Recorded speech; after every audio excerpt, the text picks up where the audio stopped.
नमस्कार। आइए, आपका स्वागत है हमारे यूट्यूब चैनल आकाश लेक्चर में। और आज हम एक न्यू चैप्टर का शुरुआत कर रहे हैं। अध्याय क्लास 12 का अध्याय 4 है। इसका जो चैप्टर है वो है जनन स्वास्थ्य, यानी जनन स्वास्थ्य एवं है और उसका जनसंख्या नियंत्रण वाला वो पाठ है। इसमें हमको देखना है, अगर आपने अभी तक हमारे चैनल को सब्सक्राइब नहीं किया है तो चैनल को सब्सक्राइब ज़रूर कर लें। ये लोगो दिखता है चैनल में, इसको लिखें आकाश लेक्चर टाइप करें और इस चैनल को हमारे को सब्सक्राइब कर लें।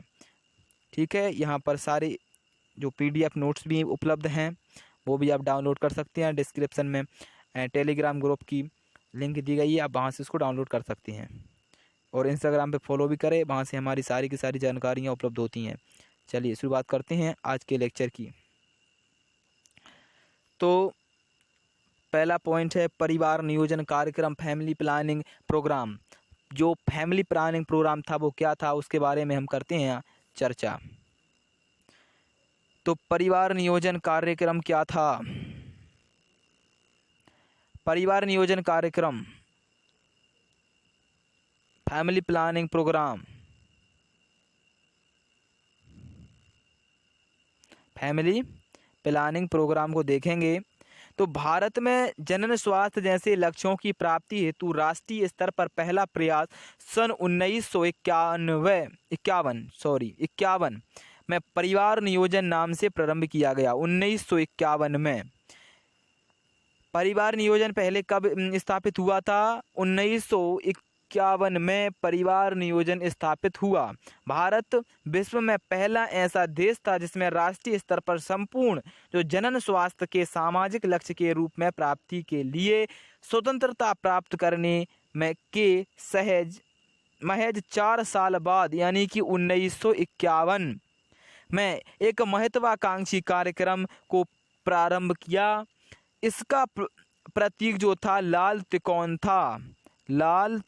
था। ऐसा लाल जो था त्रिकोण था, लाल कलर का ये त्रिकोण था। रुकिए, ये लाल त्रिकोण इसका निशान था। ठीक है, परिवार नियोजन कार्यक्रम का। तो परिवार नियोजन कार्यक्रम का विशेष उद्देश्य जनसंख्या नियंत्रण ही था ताकि राष्ट्रीय अर्थनीति के साथ सामंजस्य बना रहे या बना जा सके। 100% केंद्र प्रायोजित कार्यक्रम है ताकि राष्ट्रीय अर्थनीति प्रायोजित हैं। 1977-78 के बाद इसका नाम बदलकर परिवार कल्याण द फैमिली वेलफेयर प्रोग्राम इसका नाम रखा गया। 1977 से 1978 के दशक में इसका नाम रखा गया था। ठीक है, ये इसका क्या रखा गया, नाम रखा गया।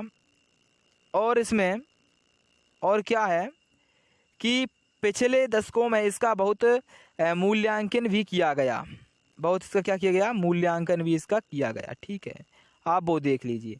इसका नाम बदलकर ये रख दिया गया था। आप इसका जो इम्पोर्टेंट है वो इतना है कि ये कब शुरू हुआ था। परिवार नियोजन जो कार्यक्रम था तो 1951 में ये पहली बार शुरू हुआ था और इसका बाद में यानी 1977-78 में बदलकर परिवार कल्याण इसका नाम रख दिया गया।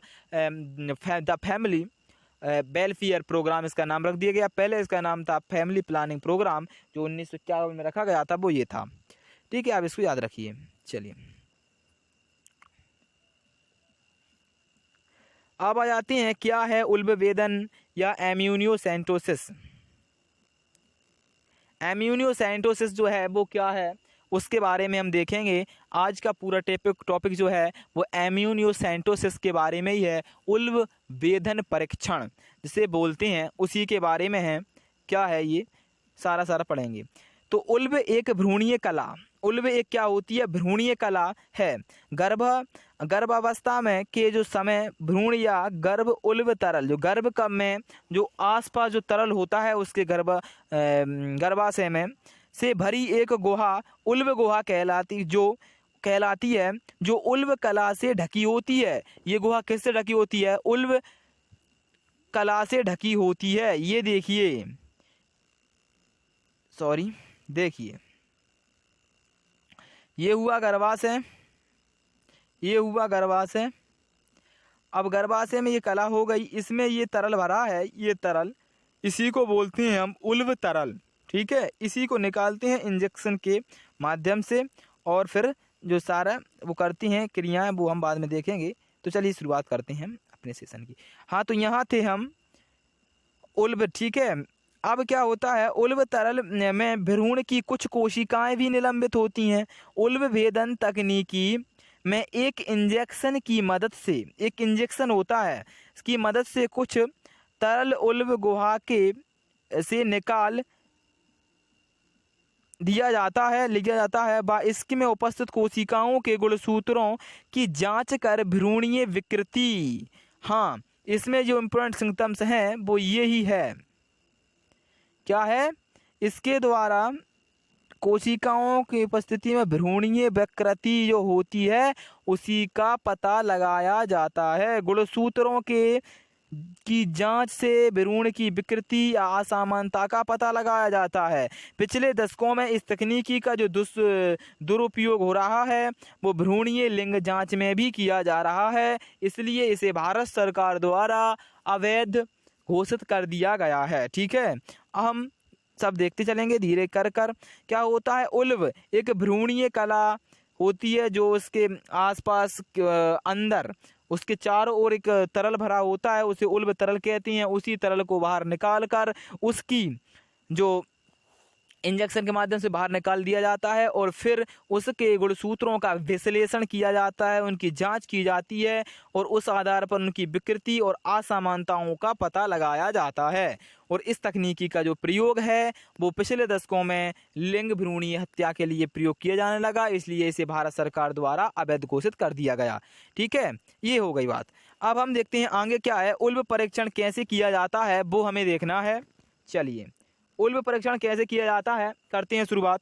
देखो, एम्यूनो सेंटर से प्राय गर्भकाल के कब होता है, ये 16 से 18 सप्ताह में की जाती है। इसको याद रखिए, 16 से 18 सप्ताह में ये क्रिया की जाती है। 16 से 18 सप्ताह में क्रिया की जाती है।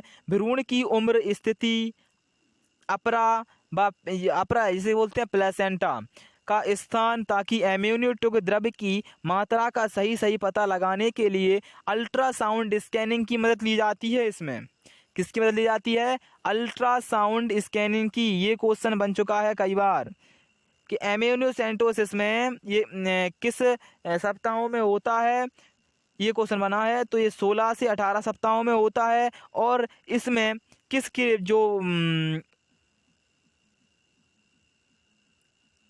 एक सहायक तकनीकी है इसकी, वो कौन सी है, तो इसकी एक सहायक तकनीकी वो है अल्ट्रासाउंड स्कैनिंग, इसका मदद लिया जाता है इसमें। इसके बाद एक सुई, क्या होता है, एक सुई होती है इंजेक्शन की, उसको उदरीय या गर्भाशयी भित्ति से होती हुई एम्यूनिटिक सैक तक पहुंचाई जाती है, जिसमें वह विशेष स्थान रखा जाता है कि भ्रूण, मतलब विशेष ध्यान रखा जाता है कि भ्रूण व अपरा इससे बचे रहें। यदि यह भ्रूण में चुभ जाता है या उसको क्षतिग्रस्त कर देता है तो उस स्थिति में मिसकैरेज की संभावना होती है। ठीक है, कि भ्रूण व अपरा इससे बचे रहें। इससे नीडल सुई से एक सीरीज जुड़ी होती है तथा विश्लेषण के लिए 20 से 30 मिली द्रव इस सीरीज द्वारा निकाल दिया जाता है। 20 से 30 मिली जो द्रव होता है, कौन सा द्रव, उल्व द्रव, उल्व तरल होता है, उसी को निकाला जाता है। स्थानीय निश्चेतक से यह क्रिया की जाती है, जो स्थानीय निश्चेतक होती हैं उन्हीं के माध्यम से क्रिया की जाती है। तो उल्व द्रव्य का जैव रासायनिक परीक्षण किया जाता है ताकि गुणसूत्रीय विश्लेषण के लिए कोशिकाओं का संवर्धन कर लिया जाए। क्या कर लिया जाए, कोशिकाओं का संवर्धन कर लिया जाए। तो भ्रूणीय विकृतियों की जांच के लिए बने इस परीक्षण का दुरुपयोग भ्रूण के लिंग परीक्षण हेतु किया जाता है। इसी कारण से इसे भारत सरकार द्वारा अवैध घोषित कर दिया गया है। ठीक है, ये विशेष कंडीशन में ही ये क्रिया कराई जाती है, अन्यथा नहीं कराई जाती। ठीक है, तो ये है वो डायग्राम जिसमें बताया गया है किस प्रकार से क्रिया कराई जाती है। क्या होता है इसमें, ये एक सीरेज होती है, ये इसमें सुई लगी होती है, ये सुई होती है। इस इंजेक्शन को उदर गुहा के अंदर प्रवेश कर गर्भाशय के मार्ग से वहाँ से उल्ब तरल एम्यूनिटिक द्रव्य को निकाला जाता है। उसका 20 से 30 जो मिलीग्राम निकाला जाता है बूंद को, फिर उसका जैव रासायनिक विश्लेषण किया जाता है। ये हो रहा है यहाँ जैव रासायनिक विश्लेषण किससे हो रहा है, एम्यूनिटिक द्रव्य हैगा इसमें और भ्रूणीय कोशिकाएं हैं और इसमें इसको सेंट्रीफ्यूज किया जा रहा है। ठीक है, अब इस कोशिकाओं का क्या किया जाता है, यहाँ कोशिका संवर्धन किया जाता है, यानी कोशिकाओं की संख्याओं का निर्माण किया जाता है कोशिकाओं का। ठीक है, भ्रूणीय कोशिकाओं का निर्माण यानी संवर्धन वो होता है, माध्यम किया जाता है। उन कोशिकाओं को बढ़ाकर उसका विश्लेषण इसमें किया जाता है। इस प्रकार ये क्रिया की जाती है। ये गर्भाशय है, गर्भाशय में ये भ्रूण है। ठीक है, अब ये क्रिया हो चुकी है, चलिए आगे चलते हैं। यह तकनीकी भ्रूण लिंग जांच कन्या भ्रूण हत्या हेतु प्रयोग की जाती रही, अतः इसे तकनीकी पर प्रतिबंध लगा दिया गया। भ्रूण लिंग जांच को की अन्य विधियां अल्ट्रासाउंड स्कैनिंग, ये इसकी अन्य विधियां होती हैं भ्रूण लिंग जांच की। Ultrasound scanning,